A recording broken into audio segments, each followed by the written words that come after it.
खबर शामिल करते हैं एटक से। मीडिया के ब्यूरो चीफ और इंसानी हकूक़ के खादिम मलिक मीर अफजल से 31 दिसंबर 2023 बरोज़ इतवार को गांव गोरगश्ती मोहल्ला शेरा बांडा में मरहूम मलिक सरदार बहादुर, मरहूम मलिक अयूब खान, मलिक यूनुस खान और मलिक असलम खान का भाई मलिक मोहम्मद अलियास, मलिक यकूब खान, मलिक शकील खान, मलिक जाकिर खान का मोहतरम वालिद साहब मलिक अरसलान खान नाना इस दुनिया फ़ानी से रज़ा इलाही के साथ वफ़ात पा गए। मरहूम का नमाज जनाजा नमाज ज़ुहर के बाद दिन के 2 बजे गाँव गोरगश्ती के बड़े जनाजा गाह में बड़ी अकीदत और एहतराम के साथ पढ़ाया गया।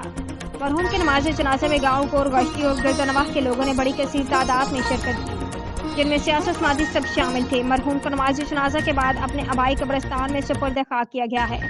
मरहूम अरसला खान लाला नहायत ही नेक दिल, 5 वक्त के नमाज गुजार और शरीफ इंसान थे।